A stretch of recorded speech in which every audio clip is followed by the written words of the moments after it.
Assalamualaikum warahmatullahi wabarakatuh. Perkenalkan, nama saya Fania Lija dengan NIM D212311004. Perkenalkan, nama saya Intan Sri Salsabila dengan NIM D212311002. Kami di sini akan sedikit menjelaskan materi bab 14 di mata kuliah Matematika dan Keuangan Bisnis, yaitu dengan judul Net Present Value atau disebut NPV.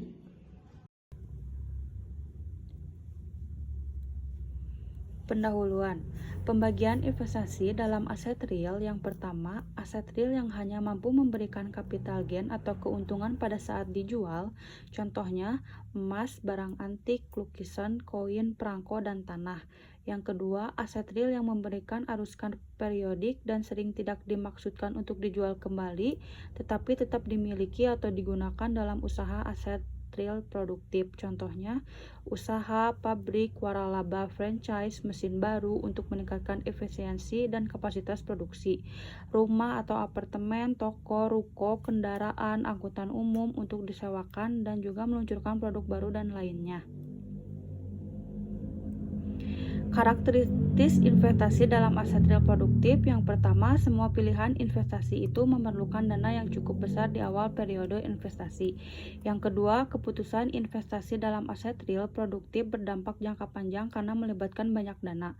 Yang ketiga, imbas kesalahan pengambilan keputusan sangat besar dan sulit dibatalkan. Yang keempat, jika sudah diputuskan, memerlukan komitmen waktu dan sumber daya lainnya untuk melaksanakannya. Selanjutnya ada definisi NPV. Net Present Value adalah metode untuk mengevaluasi profitabilitas investasi atau proyek dengan menghitung selisih antara nilai sekarang dari arus kas masuk dan nilai sekarang dari arus kas keluar selama periode waktu tertentu. Di bawah ini ada rumus NPV, yaitu sigma kurung arus kas bersih pada periode waktu dibagi kurung 1 plus tingkat diskonto dikurangi investasi awal. Net Present Value yaitu selisih antara jumlah kas yang dihasilkan sebuah proyek investasi setelah memperhitungkan nilai waktu dari uang dan nilai investasi yang diperlukan atau selisih PV dalam sebuah proyek dan investasi awal. NPV positif berarti investasi itu meningkatkan nilai perusahaan. NPV negatif jika diterima akan menurunkan nilai perusahaan. Kriteria diterima atau ditolaknya sebuah proyek atau investasi dengan NPV adalah jika NPV lebih besar dari 0 maka proyek tersebut diterima, dan jika NPV lebih kecil dari 0 maka proyeknya ditolak. Kedua, ada komponen NPV. Pertama, arus kas masuk atau cash inflow, pendapatan yang dihasilkan dari investasi atau proyek. Kedua, arus kas keluar atau cash outflow, pengeluaran awal dan biaya operasional lainnya. Tingkat diskonto atau diskon rate, tingkat pengembalian yang diharapkan atau biaya modal yang digunakan untuk mendiskontokan arus kas masa depan ke nilai sekarang. Ketiga, periode waktu atau time period, yaitu durasi selama arus kas akan dipertimbangkan. Selanjutnya ada langkah-langkah perhitungan NPV. Yang pertama itu ada estimasi arus kas, yaitu proyeksi arus kas masuk dan keluar selama masa proyek. Kedua, tentukan tingkat diskontonya. Pilih tingkat diskonto berdasarkan biaya modal atau tingkat pengembalian yang diharapkan. 3. Hitung nilai sekarang dari arus kas masuk dan keluar, yaitu digunakan rumus NPV. Yang keempat, hitung NPV.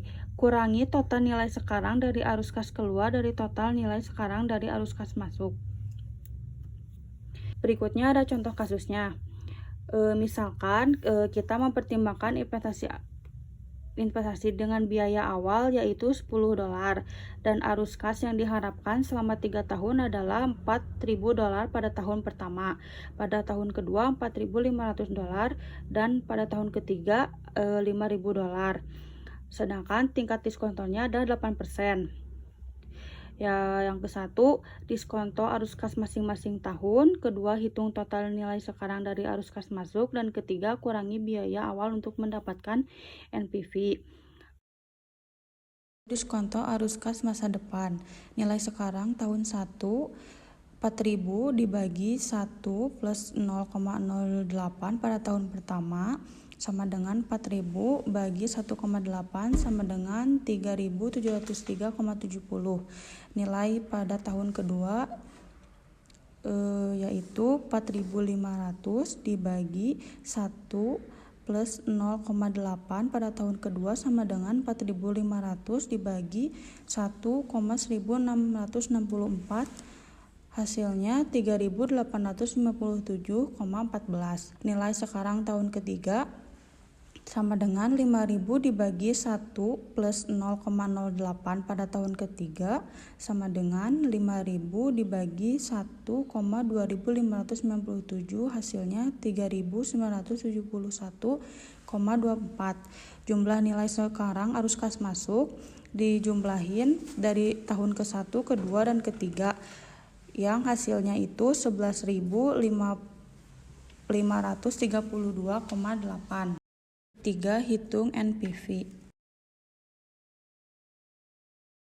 NPV sama dengan total PV dikurangi investasi awal, yaitu 11.532,8 dikurangi 10.000, hasilnya 1.532,8. Net present value-nya dari investasi kasus tadi adalah sebesar 1.532,8. Jadi di sini ada penjelasan tentang tingkat diskonto. Tingkat diskonto itu adalah kesulitan penggunaan kriteria NPV adalah investor atau manajer keuangan harus mendapatkan tingkat diskonto yang representatif untuk setiap proyek investasi. Untuk investor perusahaan, tingkat diskonto adalah rata-rata tertimbang dari biaya dana atau weighted average cost of capital atau WACC atau rata-rata tertimbang dari struktur modal perusahaan itu. Untuk investor individu, tingkat diskonto yang relevan adalah biaya bunga pinjaman atau biaya modal sendiri atau rata-rata tertimbang dari kedua biaya ini. Jadi di sini ada K sama dengan WMKM plus WUKU. Dengan WM adalah presentasi pendanaan dari modal sendiri, kalau WU presentasi pendanaan dari utang, KM sama dengan bunga modal sendiri, KU bunga utang bersih setelah pajak. Jadi ditambahin WM dan WU-nya sama dengan 1 atau WU sama dengan 1 dikurang WM. Di sini ada contoh soalnya, dari sebuah perusahaan sedang mempertimbangkan proyek baru yang akan didanai 50% dari utang dan 50% dari modal sendiri. Perusahaan berencana mengeluarkan obligasi berkupon 12%. Pajak penghasilan diketahui sebesar 25%, jika bunga modal sendiri diketahui sebesar 20%, hitunglah tingkat diskonto yang akan digunakan untuk investasi ini. Diketahuinya segini dan kita punya jawaban penyelesaiannya. Yang pertama itu ada WM-nya 50%, WU-nya 50%, KM-nya 20%. Di sini ada KU-nya sama dengan tanda kurung 1 dikurang 25% dikali 12% sama dengan 9%. Ada juga K sama dengan WM dikali KM ditambah WU dikali KU. Di sini 50% dikali 20% ditambah 50% dikali 9% sama dengan 10% ditambah 4,5%, yaitu hasilnya 14,5%. Jadi tingkat diskonto yang akan digunakan untuk investasi ini adalah 14,5%. Yang berikutnya di sini ada langkah-langkah perhitungan IRR. 1. Identifikasi arus kas. Jadi di sini ada investasi awal, C0-nya min 100.000. Kalau misalnya C1-nya itu investasi tahun ke-1 ada 30.000, tahun keduanya ada 40.000, tahun ketiganya ada 50.000, investasi terakhirnya yang keempat ada 20.000. Hitungan NPV pada berbagai tingkat diskonto, misalkan kita mencoba tingkat diskontonya 10% dan 15%. Kalau untuk 10%-nya di sini ada penjelasannya. NPV sama dengan minus 100 ditambah 30.000 dibagi tanda kurung 1 plus 0,1 pangkat 1 tahun pertama, di plus lagi 40.000 dibagi 1 plus 0,1 pangkat 2 plus lagi 50.000 dibagi 1 tambah 0,1 tahun ketiga pangkat 3 plus lagi ditambah lagi ada 20.000 dibagi 1 tambah 0,1 pangkat 4 yaitu tahun keempat. Kalau untuk 15%-nya NPV juga sama seperti ini, cuman pakai 15%, pakai yang 15% ya. Jadi di sini kalau misalnya yang untuk 15%, di bawahnya kan yang 10% ada 0,1. Kalau yang 15% tuh diganti jadi 0,15 dan seterusnya seperti itu ya.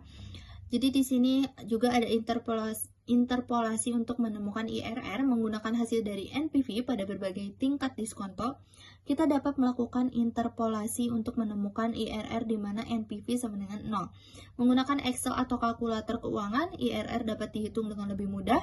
Menggunakan Excel dengan fungsi IRR tanda kurung A1 bagi A5 tutup kurung di mana A1 adalah sel yang berisi arus kas. Jika kita masukkan angka-angka tersebut ke dalam Excel, hasil IRR-nya adalah sekitar 11,7%. Keputusan investasi misalkan biaya modal perusahaan adalah 12%. IRR proyek adalah 11,07%. Karena IRR 11,07% lebih kecil biaya modal dari 12%. Proyek ini dianggap tidak layak. Dengan demikian jawabannya adalah proyek tidak layak karena IRR kurang dari biaya modal. Nah, segitu aja dari penjelasan IRR-nya, Interest of Return. Semoga dimengerti dan penjelasan tentang materi NPV-nya juga semoga bisa dimengerti. Sekian dari kami berdua, mohon maaf bila banyak kesalahan dan kejelasan. Wassalamualaikum warahmatullahi wabarakatuh. Terima kasih.